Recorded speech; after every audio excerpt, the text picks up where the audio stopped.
السلام علیکم ورحمۃ اللہ وبرکاتہ۔ نحمده ونصلی علی رسولہ الکریم، اما بعد فاعوذ باللہ من الشیطان الرجیم، بسم اللہ الرحمن الرحیم، رب اشرح لی صدری ویسر لی امری واحلل عقدۃ من لسانی یفقہوا قولی۔ الحمد للہ العزیز الوہاب الکریم المنان، من علی المؤمنین بالہدایۃ للایمان وجزاہم علی ایمانہم بالرضا والجنان وجمع لہم السعادۃ فی الدارین والفوز فی الحیاتین، نحمدہ حمدا کثیرا ونشکرہ شکرا مزیدا۔ تمام قسم کی حمد اللہ سبحانہ وتعالی کے لیے ہے جو عزت اور غلبے والا ہے، خوب احسان فرمانے والا ہے، نہایت معزز ہے، بہت عطا کرنے والا ہے۔ اس نے مومنوں پر احسان کیا کہ ان کو ایمان کی طرف ہدایت دی اور ان کے ایمان پر ان کو اپنی خوشنودی اور جنتوں کا بدلہ دیا، اور ان کے لیے دونوں جہانوں میں خوش نصیبی کو جمع کر دیا اور دونوں زندگیوں میں کامیابیوں کو جمع کر دیا۔ ہم بہت زیادہ اللہ کی حمد و ثنا بیان کرتے ہیں اور اس کا مزید شکر ادا کرتے ہیں۔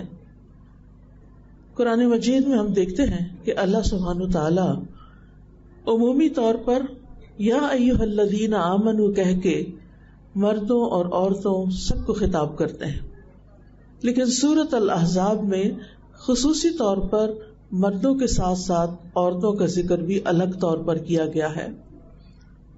سورۃ الاحزاب کی آیت 35 میں اللہ تعالیٰ فرماتے ہیں، ان المسلمین والمسلمات والمؤمنین والمؤمنات والقانتین والقانتات والصادقین والصادقات والصابرین والصابرات والخاشعین والخاشعات والمتصدقین والمتصدقات والصائمین والصائمات والحافظین فروجہم والحافظات والذاکرین اللہ کثیرا والذاکرات اعد اللہ لہم مغفرۃ واجرا عظیما۔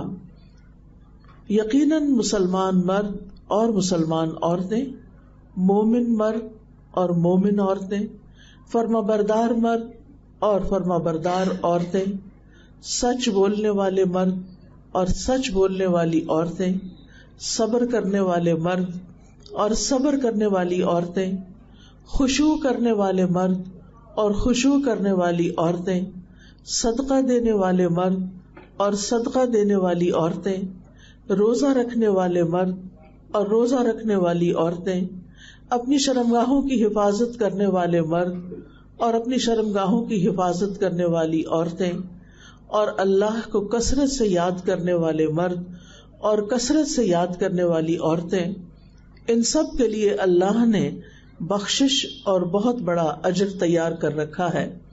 تو اس سے پتہ چلتا ہے کہ اسلام میں عورت کی حیثیت کو الگ طور پر ریکگنائز کیا گیا ہے۔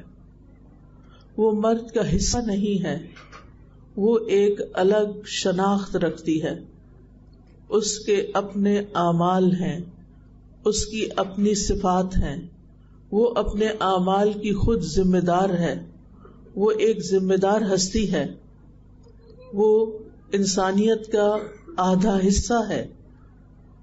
یعنی جہاں مرد ہیں وہاں ساتھ ساتھ عورتیں بھی ہیں، مردوں کے بغیر عورتوں کا وجود ادھورا ہے اور عورتوں کے بغیر مردوں کا وجود ادھورا ہے۔ آپ سوچئے کسی ایسی دنیا کے بارے میں جہاں صرف مرد ہیں، یہاں مرد ہوتے، یا ایسی دنیا جس میں صرف عورتیں ہوتی، تو یہ دنیا اس طرح نہ ہوتی۔ تو اللہ سبحانہ تعالیٰ نے اپنی خاص حکمت کے تحت انسانوں کو مرد اور عورت کے جوڑے کی شکل میں پیدا کیا۔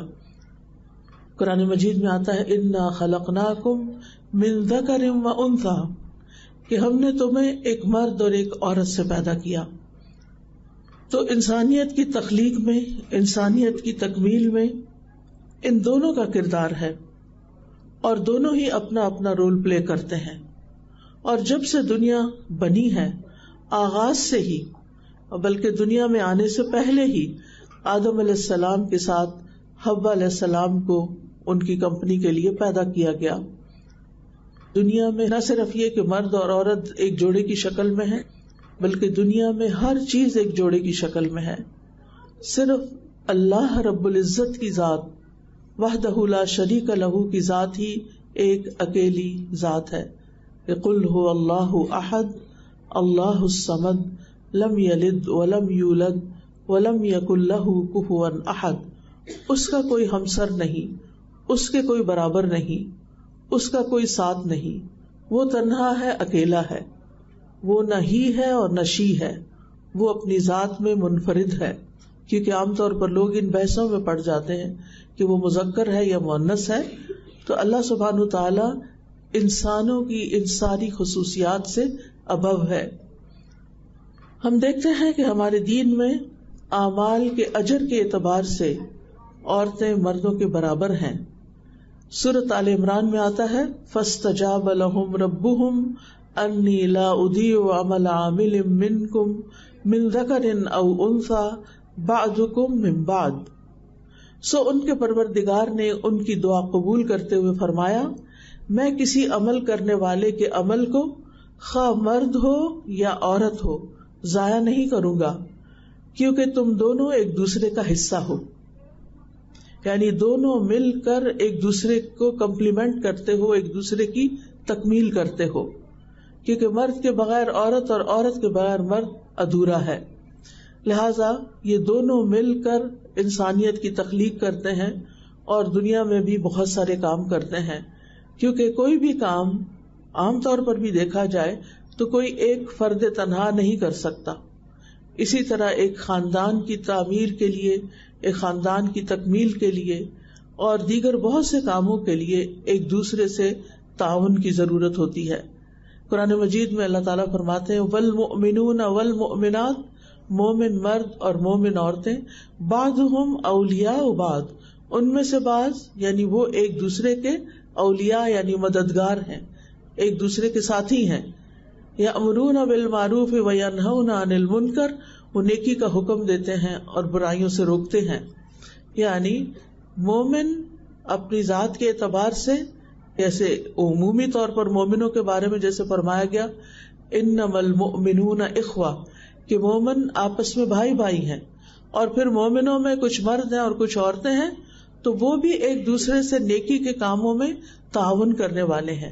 ایک دوسرے کے حریف نہیں ہیں، ایک دوسرے کے دشمن نہیں ہیں، ایک دوسرے کے مخالف نہیں ہیں، بلکہ وہ ایک دوسرے کے مددگار ہیں.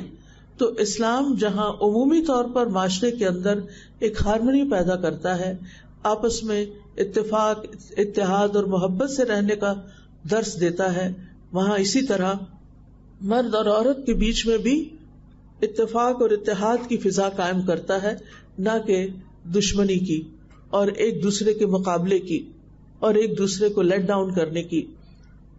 اسلام سے پہلے دور جاہلیت میں عورت کے ساتھ بہت بدسلوکی کی جاتی تھی. اس وقت دنیا کی تاریخ میں جانے کا وقت نہیں ہے کہ ہر ملک کے اندر، ہر علاقے کے اندر، ہر تہذیب کے اندر عورتوں کا استحصال کیا گیا. صرف اسلام سے پہلے ہی کی بات کروں گی کہ وہاں عورت کو جینے کا حق نہیں تھا. سارے قبائل تو نہیں، لیکن بعض قبائل میں اگر بیٹی پیدا ہوتی تو اس بیٹی کو وہ زندہ دفن کر دیتے تھے، اسے جینے کا حق نہیں دیتے تھے. تو اسلام نے آ کر اسے جینے کا حق دیا. پھر اسی طرح انہوں نے اپنی ایک شریعت بنائی ہوئی تھی، اپنا ایک قانون بنایا ہوا تھا، اور کھانے پینے کے معاملے میں کچھ چیزیں عورتوں پر حرام کر رکھی تھی کہ یہ ہمارے مردوں کے لیے حلال ہیں، یہ ہماری عورتیں نہیں کھا سکتی. وقالوا ما في بطون هذه الانعام خالصة لذكورنا ومحرم على ازواجنا وان يكن ميتة فهم فيه شركاء سيجزيهم وصفهم انه حكيم عليم. اور وہ کہتے ہیں کہ جو بچہ ان مویشیوں کے پیٹوں میں ہے وہ خالص ہمارے مردوں کے لیے ہے. یعنی اگر یہ مویشی، یہ گائے یا بھینس جو ہے صحیح سلامت بچہ پیدا کرے گی تو اس کے مالک، اس کے حقدار، اس کے کھانے والے بس مرد ہوں گے، عورتوں کا اس میں حصہ نہیں، اور وہ ہماری عورتوں پر حرام ہے، اور اگر وہ مردار ہو تو سب اس میں شریک ہو سکتے ہیں۔ اللہ تعالیٰ فرماتے ہیں جلد ہی وہ انہیں ان کی اس غلط بیانی کا بدلہ دے گا، یعنی اللہ تعالیٰ انہیں اس ظلم پر پوچھے گا کہ یہ ان کو کس نے اختیار دیا تھا کہ کچھ چیزیں خود سے خود عورتوں پر حرام کر دیں جن کو اللہ تعالیٰ نے ان کے لیے حرام نہیں کیا۔ لہذا آج بھی آپ دیکھیں کہ عورتیں ان تمام چیزوں کی مالک ہو سکتی ہیں، انڈیپینڈنٹلی ان چیزوں کو اون کر سکتی ہیں۔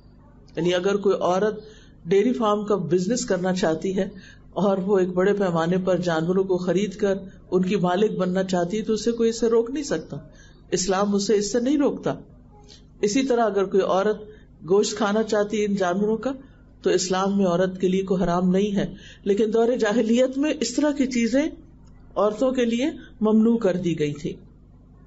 اور جہاں تک لڑکیوں کے وجود کا تعلق ہے، جن کو وہ اپنی ذات کے لیے باعث ننگو آر سمجھتے تھے اور پیدا ہوتے ہی زمین میں گاڑ دیتے تھے، تو قرآن مجید میں اس کی بھی شدید مذمت کی گئی۔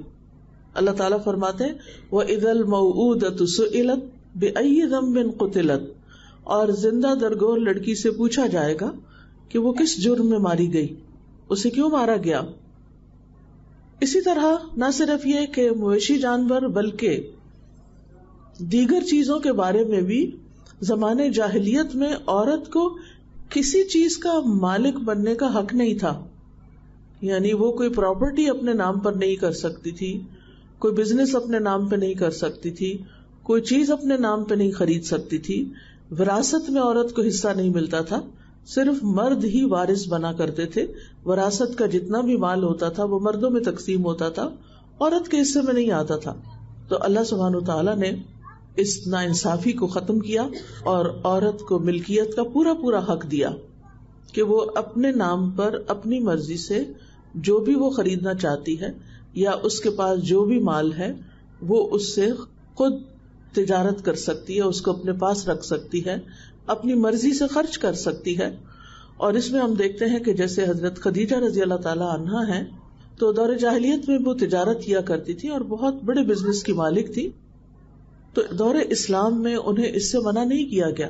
یہ الگ بات ہے کہ انہوں نے اپنا سارا مال، اپنے سارے ریسورسز رسول اللہ صلی اللہ علیہ وسلم کی مدد میں، آپ کے کام میں تعاون کرتے ہوئے خرچ کر دیے تھے، اور پھر بالآخر ان کے پاس کچھ نہیں رہا تھا، اور اس قربانی پر اللہ سبحانہ وتعالیٰ نے ان کو بہت بڑا اعزاز دیا، ان کے لیے سلام بھیجا، یعنی جبریل علیہ السلام اللہ تعالیٰ کی طرف سے پیغام لے کر آئے حضرت خدیجہ کے لیے، اور انہوں نے آ کے خوشخبری دی اور کہا کہ یہ خدیجہ آ رہی ہیں اور ان کے ہاتھ میں کچھ کھانے کی چیز ہے، ان کے لیے جنت میں موتیوں کا محل ہوگا جس میں کسی قسم کا کوئی شور اور ڈسٹربنس نہیں ہوگی۔